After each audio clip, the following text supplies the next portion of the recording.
So I believe anyone can buy a home with a plan. And so Kennedy has come to ask questions about the plan. What is the plan? And uh, some very specific questions. So, Kennedy, what you got for Perfect. me? Do I start by calling a realtor? Do I start by calling a Mm. lender? I mean, like, I don't know where to start. I don't know what a lender's going to say. No, you're not ready, and hang up on me. So who do I start with, and where Well, do I a start? professional wouldn't do that. And you're right. The first step is finding the right team. You'll need a good realtor and a good lender who work together on your behalf. All right. And you shouldn't be worried about calling a lender because that's part of the lender's job is to educate you on what you need to do to qualify for a loan to buy a home. How can I financially prepare to start paying a mortgage and getting all, because we have closing costs, which we don't know anything about yet, and the down payment and all of these things. So how, while I'm renting now, can I financially prepare for Mm-hmm. all of these things? Right. And it does all seem overwhelming. And that's why part of the plan is the step by step, right? Walking you through the steps. And so when you think about what you need to qualify for a loan, the lender's going to ask, they're going to want to know how much income do you have? They're going to look at your debt and they're going to look at your credit score. So preparing your credit means making payments on time. If you have a car payment, making sure it's on time. If you have a phone payment, making all of your payments on time is critical for your credit score and building credit.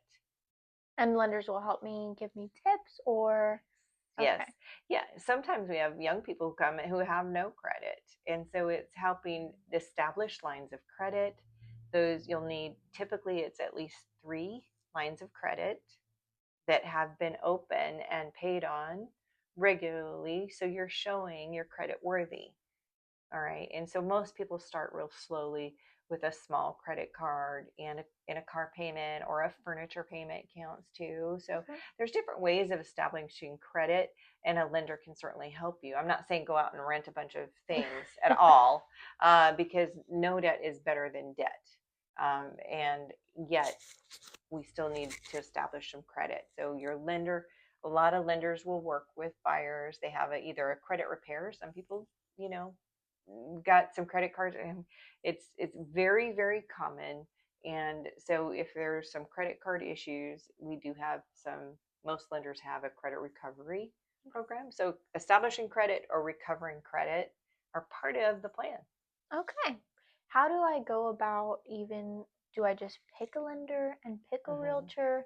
Do I pick one and they will introduce me to the other?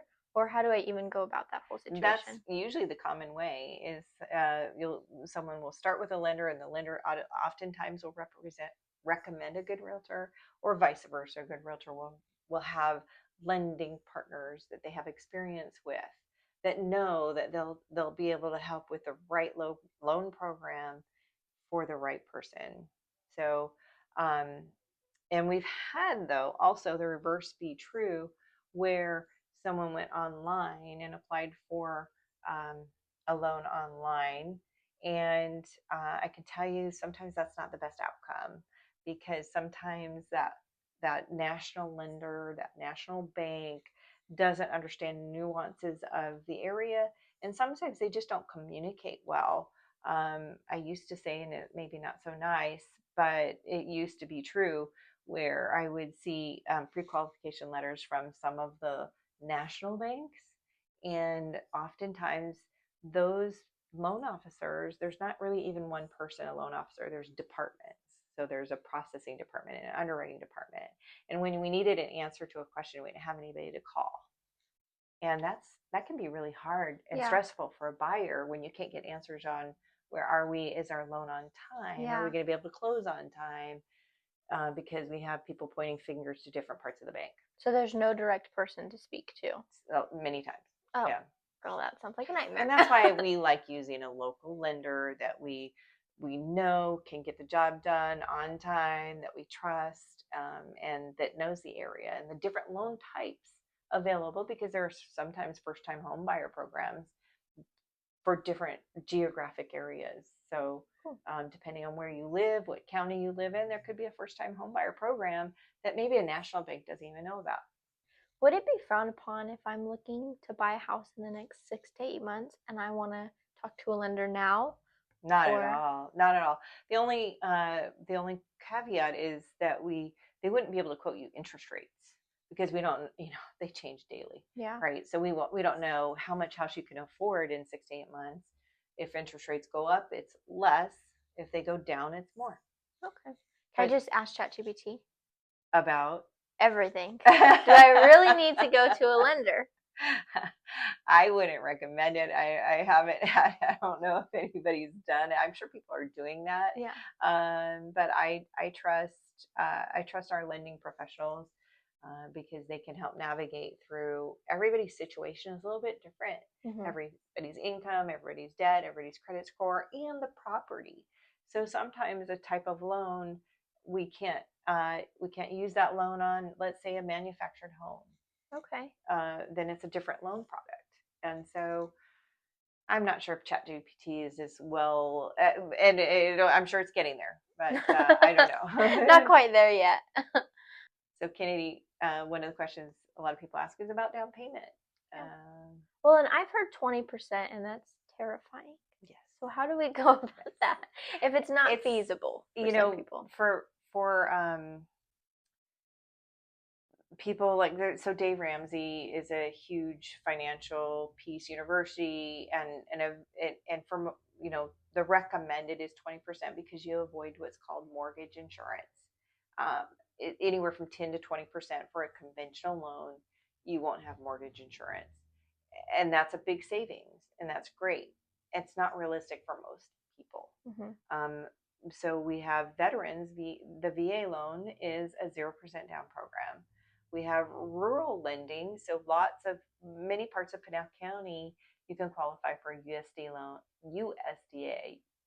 loan that is a 0% down program also. And then FHA loan is the other loan type, and that's a 3.5% down. And so realistically, you don't need 20%. It's great if you can do it. Mm-hmm. But anywhere from 0 to 3.5 to, if you want to do a conventional loan, there's even some 3% conventional loans out there if you qualify for them. So, okay. And I mentioned before, there's some first-time home buyer programs out there. Some of those, there's some down payment assistance programs out there for first-time home buyers. So again, going back to the right lender who knows the programs, the loan programs is really important. And 20% is not needed every 20% time. is not necessary. It's nice if you Yeah. can do it because you don't have mortgage insurance, but they won't turn me down. No, they will not turn you down. They are going to work with you to try to help you. On top of our down payment, what about our closing costs? Your typical closing costs, one of the first checks you'll write would be earnest money. And earnest money is right now, a lot of times people say 1% of the purchase price. A lot of times it's $1,000, $2,000. That is when your offer is accepted, when you write an offer on a house, you find the house, we go out and we find the right house. The first step is that earnest money check that's held by a title company. A neutral third party holds the money, and it's you're saying to the seller, I'm going to make an earnest, good faith effort to buy this home. I'm so serious about it that I'm willing to put some money down with a third party. So it's like saving my seat. Correct. Okay. Yeah. Good. And it's refundable for a variety of reasons. The biggest reasons buyers get their earnest money refunded are they have an inspection period. If the house doesn't pass the inspection, then you have the right to cancel, get their earnest money back. Okay. All right. There are several other contingencies where a buyer can get their earnest money back. So you want a good real estate agent who's watching your best interest to make sure if something isn't right with the house, your earnest money is fully refundable. Okay. So earnest money, let's say $1,000 to $2,000 or 1%, depending on price range. Yeah. But for a typical first-time home buyer, I'm going to say $1,000 to $2,000. The other expenses you'll have are a home inspection. Range in there is $500 to $600 typically. Again, size of home matters. And then you'll also have your title and escrow fees. So because you're getting a loan, you'll have a lender's title policy. You'll have half of the escrow fees. You'll have a recording fee. Those are another 1 to 2% Okay. in other closing costs. So, can we go back to home inspection? Yes. How can I find a good home inspector? Because we see all the time these people, they're having their homes inspected, and a few years goes by, and I'm like, why did I pay $600? Because you didn't really do a good job. So how can I work with my realtor or my lender, or what's a good avenue for me to take to be able to find a good home inspector? Yeah. Most realtors have a list of preferred inspectors that they work with and trust. Okay. Having said that, I know $500 to $600 sounds like a lot of money for a home inspection, and yet, if you're spending $250,000 to $300,000, $350,000 on a house, it's a very small insurance policy up front to know the condition of the house at the time of the offer. Yeah. And what's important is houses. There's no perfect house. They're paid to find something wrong, Yeah. right? Because there is no perfect house. Even a brand new house, I pay for a home inspection on a new home. Many buyers do, and it's recommended, because why not have it fixed now if you can, and know the full condition? And yet in 2 years, things wear out, right? Yeah. Things happen, and there's always, one of the things I would say is, when you own a home, plan to have maintenance on the home. Yeah. And there will be maintenance expenses. Okay, so it's pretty easy. I can just ask my realtor. Yeah. Okay. Ask your realtor for a list of home inspectors. Home warranty is another expense we didn't talk about, and it's common. Oftentimes, we ask a seller to pay for a home warranty for a buyer. And what a home warranty does is, if something major happens in a year, the first year. So, for instance, most common thing in Arizona is we close, and then the first summer something happens with the air conditioning unit and it's not running. Big cost. And it's very expensive, right? Yeah. What a home warranty does is, it's the cost of having the service person come out. So it can be anywhere from, depending on the policy, $75 to $150, and then the rest is covered. Oh, well, good for an AC then. Yes. Yeah. Yes. So a home warranty can be a really good thing. Water heaters are common. Water heater goes out. That's another high, fairly high dollar, buying a water heater and having it installed. We don't want to do that. And, when you have a new home, you've already spent all your money on your down payment and your closing costs, and you're painting and you're having fun and you're doing all the things. And so a major repair would be hard that first year. And you can renew that home warranty annually as long as you want. Oh, okay. Yeah. Okay. So what was our final closing cost looking like? How much should we put aside for that? What we didn't talk about was your buyer's agent compensation. 9 times out of 10, the seller is willing to pay for your buyer agent compensation. So when you go look at a home, you will be asked your realtor will ask you to sign an employment agreement, meaning you're hiring me to represent you. Yeah. An employment agreement, which means you'll pay my compensation, and I will ask the seller to pay it on your behalf in an offer. Okay. Okay.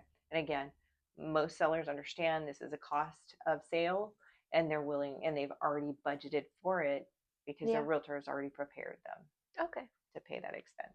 So minus your buyer agent compensation, you should plan on about 3% towards closing costs.